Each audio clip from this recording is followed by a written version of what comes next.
Ay guys, tingnan nyo guys, yung sumakay kami dyan guys, ang daming smoke. Yung tren na yan ay lumang-luma na talaga.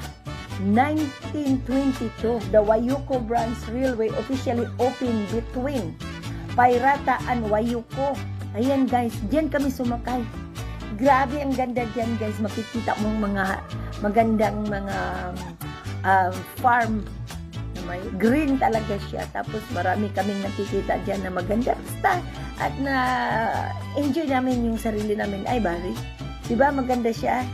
Talagang, you can imagine na yung noong mga train dati na luma ay i-compare mo sa ngayon ay naku po.